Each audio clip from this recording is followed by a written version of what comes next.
Well, this is kind of lead off on another stretch in the musical horizon. Boy, what a way to start off a video.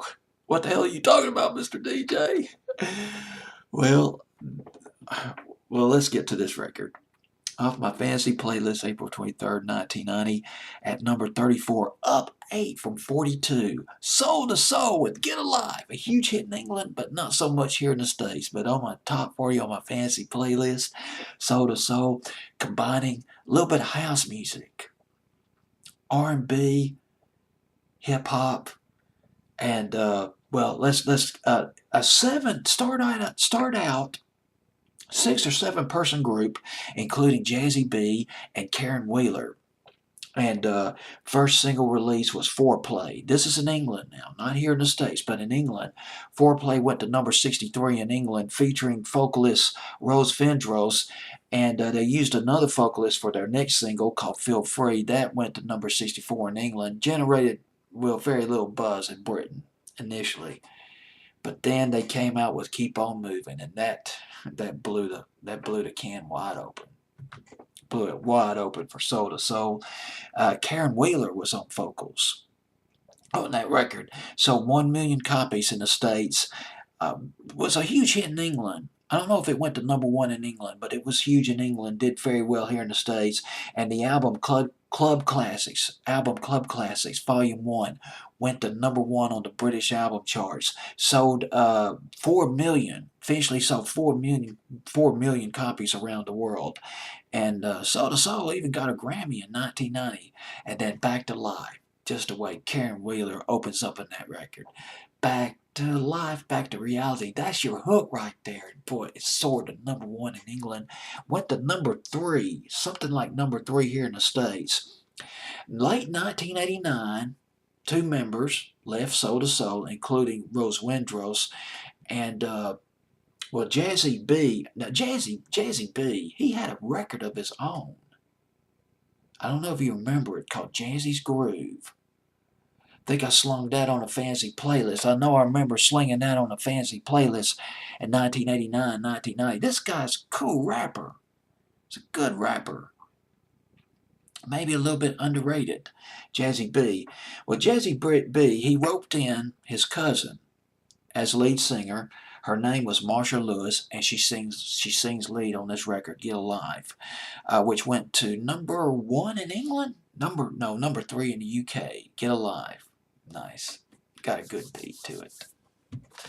And that was from the album Volume 2, 1990, New Decade, Get Alive. That was off that album. Now, later on, well, Wheeler left. Jazzy B, he had his own thing going, had Jazzy's Groove, and there's Karen Wheeler. She came out with a solo thing in 1990, but did not do very well here in the States. But I do remember hearing it on the radio a couple of times. Late summer, fall of 1990, and when she left, well, Jazzy B started looking around for new vocalists, and here's where I got to get off the path, because these 2 singers, they're 2 singers. Well, he roped in 3 singers for Soul to Soul. Kim Massell, I might be mispronouncing her last name, and there was Lamia. God, what a voice. Lamia. She's dead. She passed away. I talked about a song she did. I'll get into that a while back. I found out she passed away a while back. Lamia, but God, phenomenal voice. And Victoria Wilson James. Now, Kim Massell. Oh, God, I couldn't. When I saw that name, I flipped. She's considered a pioneer in house music in England. She had this amazing single out back in the summer of 1993. I flipped over it. Uh, uh, oh gosh, I'm trying to hit line on Muzak. Yes, Muzak's top 40 station hit line. They played "Love Me the Right Way" with Rappin' Nation. Rappin' Nation. "Love Me the Right Way" was a compelling dance record. Great beat. Only got as high as 97 here in the States. It's a crying shame. Went to number 22 in England. "Love Me the Right Way." God, summer of 1993.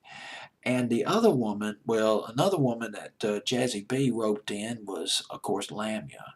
5-octave range, a soprano, amazing singer, probably up there with Mariah Carey or close to it.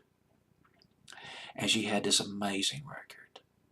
I flipped over it. Late 2002, early 2003. MTV played it. Now, this was back when MTV was still playing videos at least late at night. But they played Empires. What was the subtitle to that record? Bring the Man or something like that. And that was an anthem right there. I was enamored with that song, Lamia. Boy, Jazzy B, he knew how to pick 'em as far as the singing ability is concerned. Well, let's get back to Soul, where all this started. Get Alive at number 34 on my fantasy playlist of March 20, well, not March, but April 23rd, 1990.